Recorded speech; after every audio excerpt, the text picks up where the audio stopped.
Bonjour à tous et à toutes. Shavua Tov. La paracha de notre semaine, Parashat Teruma. Kadosh Baruch Hu nous donne un ordre. Veikrouli Teruma, prendre des offrandes de l'âme Israël pour lui créer un temple, un tabernacle. Les dimensions du tabernacle sont des dimensions exactes, des mesures bizarres. Une coudée et demie, 2,5. Le placement de chaque ustensile dans le tabernacle, les chérubins. Et on n'a pas le droit de bouger d'un détail.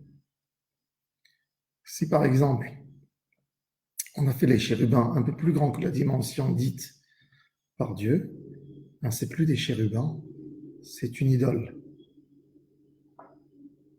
Chaque chose a une définition exacte. C'est pas un symbole de Dieu par rapport à l'homme.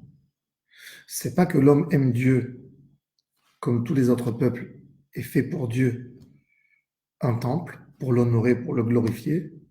C'est un ordre divin de faire un temple. Et la question qui se pose, normalement, le temple, de construire un temple, c'est dans l'homme qui veut prouver un grand amour à son créateur, et il crée, il construit un temple, comme tous les peuples, même les peuples païens, ils y croient dans une idole, pour le glorifier, ils lui construisent quelque chose, et chacun construit, il met toute son imagination là-dedans, tout ce qu'il veut montrer, qu'est-ce qui est Dieu pour lui, ce Dieu pour lui. Et nous, s'il n'y avait pas d'ordre divin, on n'aurait pas eu le droit de construire un temple. Mais c'est parce que Dieu nous a demandé, on le construit, et on le construit uniquement avec des mesures précises que Dieu nous donne. Chaque ustensile, quel est son point, sa dimension, son placement. Et là, ça nous donne une autre idée. C'est quoi le temple? Le temple, il n'est pas pour Dieu. Le temple, ce n'est pas un lieu qui est fait, qui est spécifié pour aller servir Dieu. Le temple est un outil que Dieu nous a donné pour comprendre comment il fonctionne, comment notre monde à nous fonctionne. Si je me permets, je donnerai l'exemple, je dirais que le temple est une maquette du monde. C'est pour ça qu'il est écrit que Bezalel, l'artiste qui était le responsable de monter le tabernacle, a pris les lettres que Akadosh Baruch Hu a créées avec eux, le ciel et la terre. Et avec ça, il a rassemblé et il a fait le Mishkan. D'ailleurs, c'est pour cela que dans Shabbat, les 39 travaux interdits de Shabbat, qu'elles incluent tous les autres travaux là-dedans, elles sont appris du Mishkan. Parce que ces travaux qui étaient là pour créer le monde et la terre, les cieux, l'eau, ont été mis exactement dans le Mishkan. Le Mishkan, c'est le modèle de fonctionnement du monde.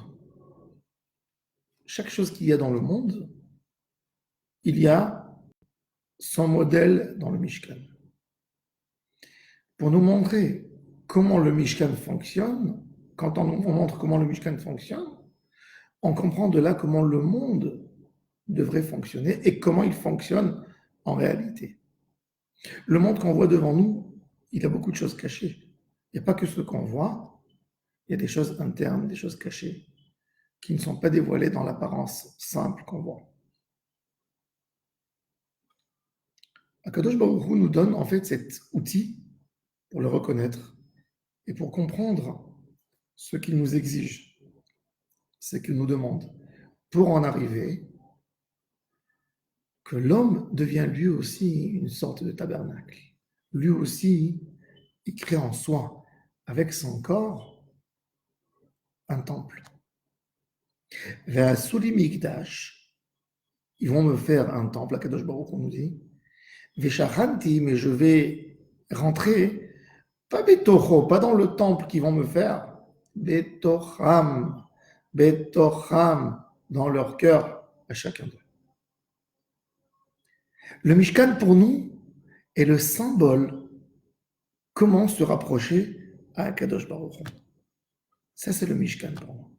Quand je regarde le Mishkan, quand je regarde la Menorah, par exemple, je vois les 7 lumières qui sont comparées comme les 7 jours de la semaine, les 7 sortes de cesses qu'il y a dans le monde. J'apprends de là comment je fais descendre la lumière de la sagesse, de la Torah, dans ma Neshama. Comment c'est la lumière de la Torah qui va éclairer ma route. Parce que dans le Kodesh HaKodashim, il n'y avait pas de fenêtre. La lumière venait uniquement de la Menorah. La Menorah, elle va tout éclairer. Cette Menorah, que celui qui voyait cette Menorah, il faisait Teshuvah. Tout celui qui voyait la Menorah faisait Teshuvah. Voulait s'approcher d'Hachem. Donc le Mishkan, quelque part, il ne faut pas le regarder comme une maison, comme un grand bâtisse, le Beth Amikdash. C'est une maquette pour comprendre comment Akadosh Baruch Hu veut qu'on agisse, qu'on travaille, qu'on fait Avodat Hashem. Chaque homme, il a la partie externe, la partie interne. Au Mishkan, il y a des choses, des sacrifices qu'on amène à l'extérieur et on n'a pas le droit de les mettre à l'intérieur. On a la Ketoret qui donne la bonne odeur. Ensuite, on a la Kavana, on a l'allumage des bougies. Et on a un moment où on se colle à Kadosh Baruch Hu dans le Kodesh HaKodashim. Il n'y a pas de parole, il n'y a rien. Il y a une liaison directe avec Kadosh Baruch Hu. Il y a un mariage. Comme les chérubins, qui avaient une forme de mâle-femelle. Chérubins, c'est des petits enfants, avec un cœur pur, qui n'ont jamais goûté le sens tordu qu'il y a dans le monde. Que leur amour est pur, parce qu'il n'y a aucune tentation là-dedans. L'amour d'enfant, un enfant qui aime, il aime sans recevoir. Il aime parce qu'il est pur. Ça, c'est le Kodesh HaKodashim. Les chérubins vayu penehem, ish el achiv. Chacun s'alimente de l'autre. Ils ne se touchent pas. Mais ils tendent leurs ailes, qui sont leurs mains, un devant l'autre, comme une sorte, je veux te recevoir en moi. La lumière des visages qui éclairent les uns les autres. C'est ce qu'on demande à Kadosh Baruch Hu à la fin de la prière, quand on arrive dans les dimensions de Kodesh HaKodashim. Au début de la prière, on demande des choses simples, banales. On demande une guérison, une délivrance, une parnassade, qu'on ait de quoi vivre. Mais plus on avance dans la prière, on rentre dans Retsé, la Retsé Adonai Elonu Ba'amecha Israël, qui parle du temple. Et on est en train d'ouvrir les portes du temple et de rentrer de salle en salle. Et à la fin, quand on arrive au summum, qui après Modim, c'est Sim Shalom, et là-bas, on ne demande plus un bien matériel, on demande Or Panecha, la lumière de ton visage, Hachem. Pourquoi? Car Ki Beor Panecha, avec cette lumière, tu nous as tout donné. Torah et vie, amour et miséricorde. Tzedaka verachamim, pitié. Beracha, abondance, bénédiction, shalom, paix. Toutes les plus belles choses, elles ne peuvent pas être belles si elles sont attachées à la matière. La matière, c'est un produit, c'est un objet. Il a une limite. Quand on parle des choses spirituelles, elles n'ont pas de limite. Elles peuvent pénétrer partout.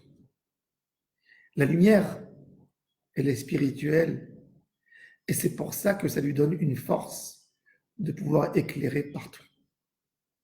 Elle éclaire partout. On allume une petite bougie dans une salle, petite lampe qui éclaire toute la salle. Parce que la lumière, c'est spirituel. Elle rentre. Et on a besoin, et c'est ça ce que Akadosh Baruch Hu nous demande en réalité, de prendre cette image du Beth Amikdash et d'essayer de le mettre chez nous, dans nos cœurs pour s'approcher à lui. Donc c'est pour ça que Akadosh Baruch Hu nous a ordonné lui et n'a pas attendu que nous lui faisons un temple. Parce que quand l'homme fait lui un temple à Akadosh Baruch Hu, c'est-à-dire qu'il mesure Dieu d'une certaine manière qu'il mérite un certain temple. Et ça diminue Dieu. Donc on n'aurait pas eu le droit de nous-mêmes de créer un temple, de construire un temple. Parce qu'on le limite. Dieu est beaucoup plus grand. Si Dieu ne nous aurait pas donné l'ordre de construire le tabernacle, de construire le temple, on n'aurait jamais eu le droit de construire un temple. Puisque Akadosh Baruch Hu, il remplit l'univers. L'univers, c'est dans l'infini d'Hachem. Donc comment on peut le limiter? Dans une salle, que ce soit la plus grande salle du monde, ça s'appelle limiter Dieu.